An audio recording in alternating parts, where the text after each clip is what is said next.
Show some respect. This is my home. In the quiet heart of Willow Creek, a sleepy Midwestern town nestled along the banks of the Ohio River, where pickup trucks lined the driveways and Friday night lights still drew crowds to the high school football field, an ordinary evening was about to unravel into a storm that would shake the foundations of justice itself.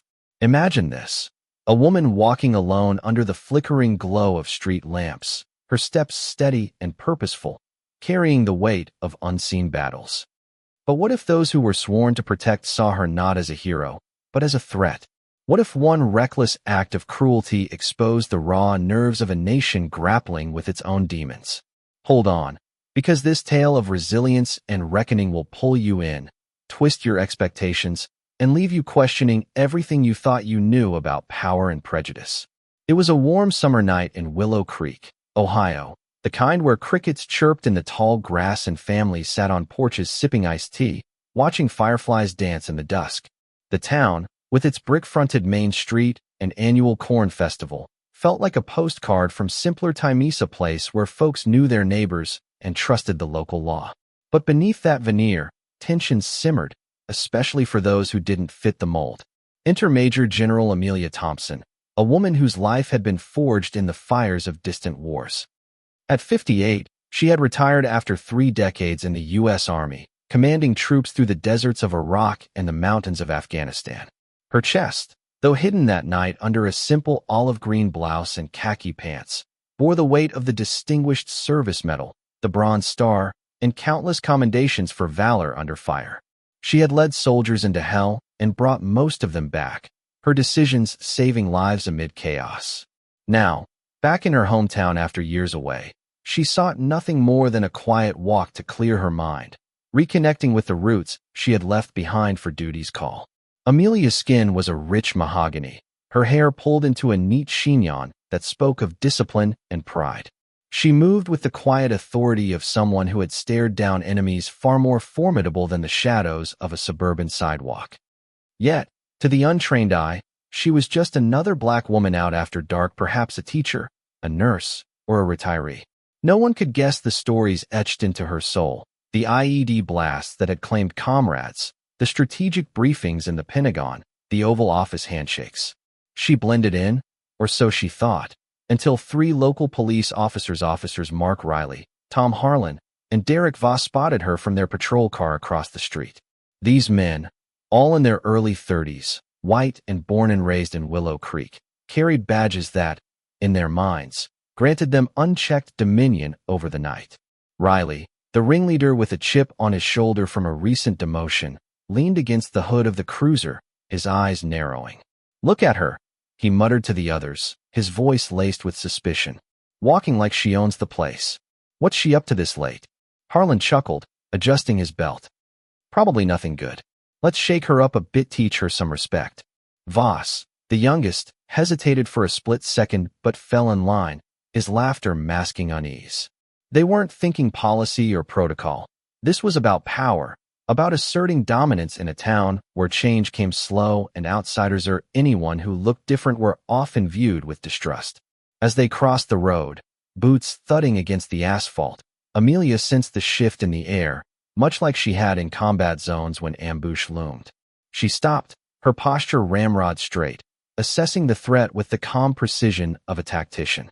The officers encircled her, Riley stepping too close, his breath hot with coffee and entitlement. "Evening, ma'am," he said, his tone dripping sarcasm. "Mind showing some ID?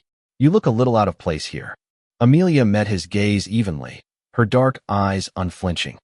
She could have pulled out her military ID right Thena card that listed clearances higher than these men could fathom, but something in her rebelled against the injustice of it all. Why should she have to prove herself on her own streets? "Is there a problem, officer?" she asked quietly, her voice steady as steel. Riley's face twisted in irritation. He saw defiance where there was dignity, resistance where there was restraint. "Problem? Yeah, you're the problem. Hands where I can see 'em." Harlan, egging him on, reached for his utility belt and pulled out a set of electric clippers meant for evidence collection in rare cases, but wielded now as a tool of degradation. This wasn't procedure, It was personal, a twisted ritual born of bias, echoing ugly chapters from America's past where black hair, a symbol of heritage and identity, had been targeted to break spirits. "Let's see how tough you are without that fancy hairstyle," Harlan sneered, flipping the switch. The buzz filled the air like a swarm of angry bees. Amelia didn't flinch as the blades touched her scalp, shearing away locks that had withstood sandstorms and salutes. Memories flooded her.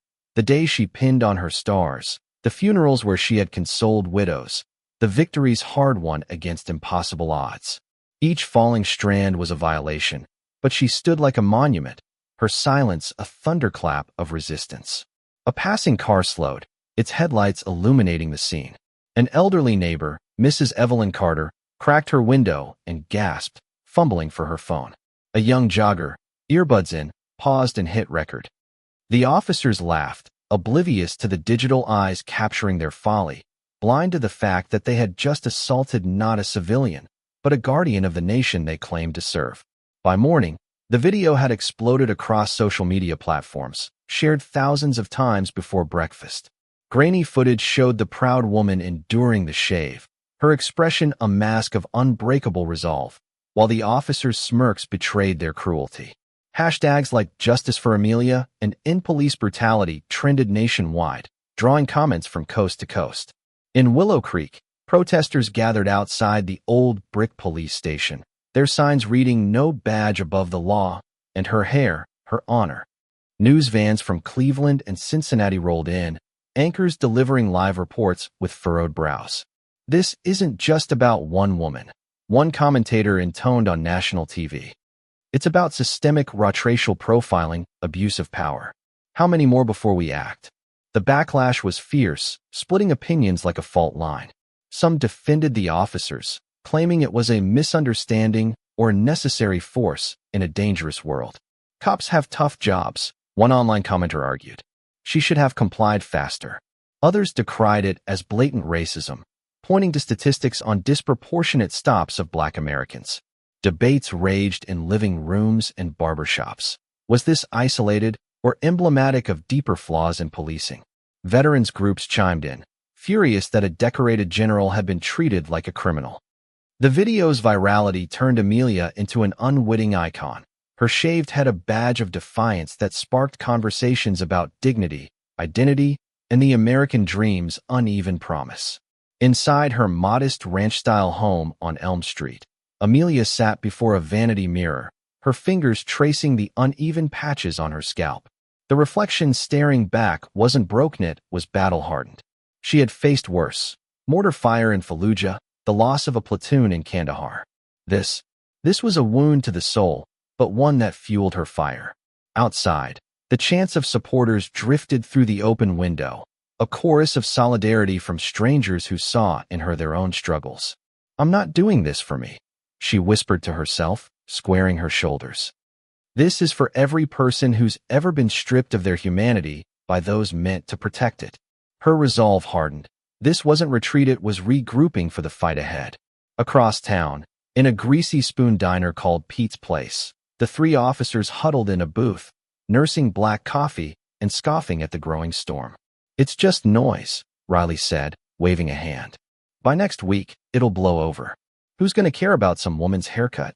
Harlan nodded, but Voss shifted uncomfortably, glancing at his phone where notifications piled up: fate mail, calls from superiors. They were dinosaurs in a digital age, unaware that the woman they had demeaned was no ordinary citizen but a symbol now, her story weaving into the fabric of a movement demanding accountability. The Willow Creek County Courthouse, a stately building with columns reminiscent of small-town Americana, became the epicenter of a trial that gripped the nation. Reporters crammed into the wooden pews, their notebooks scribbling furiously as flashbulbs popped. The air was thick with anticipation, the kind that precedes a thunderstorm. Outside, crowds swelled, protesters on one side with megaphones, counter-demonstrators on the other waving back the blue flags. The divide was palpable. Was this justice or a witch hunt?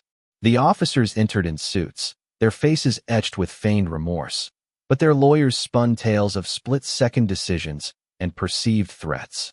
Witnesses took the stand one by one. Mrs. Carter, The neighbor trembled as she recounted, peering from her window. "I saw them laughing while they cut her hair like it was a joke."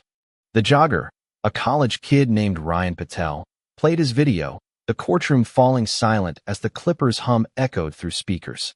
Defense attorneys grilled them, questioning motives and memories, but the evidence mounted like a tidal wave. Tensions peaked when a former colleague of the officers testified anonymously, admitting to a pattern of biased stops in Willow Creek. Murmurs rippled through the gallery. Was this corruption, or just boys being boys? Then came the moment that shattered illusions. Amelia rose to testify, her presence commanding the room like a general reviewing troops. As she stated her full name and rank, Major General Amelia Thompson, U.S. Army, retired, a collective gasp sucked the oxygen from the air. The judge's gavel banged for order, but the damage was done. The officers' faces drained of color. Riley's smug grin evaporated into horror. Here was no victim, but a warrior whose service dwarfed their own. Her testimony was a masterclass in poise. "I have faced enemies abroad who sought to break me. But that night, on American soil, I was broken not by bullets, but by bigotry." She detailed the incident without tears, her words a scalpel dissecting lies. The defense faltered, their arguments crumbling under the weight of her authority. Debates ignited anew. How could heroes be humiliated at home? Was the military's honor above civilian scrutiny? The verdict day dawned crisp and charged, the courthouse besieged by a sea of humanity, thousands strong, from local farmers to out-of-town activists. Inside, the jury filed in, faces solemn after weeks of deliberation. The officers sat rigid, sweat beading on their brows. Amelia entered last, not in civilian attire, but in her full dress uniform, epaulets gleaming, rows of medals catching the light like stars on a flag. Her head, now with stubble on one side and longer strands on the other, stood as a testament, half wound, half warrior's mark. The judge's voice boomed. On all counts of assault, misconduct, and civil rights violations, guilty.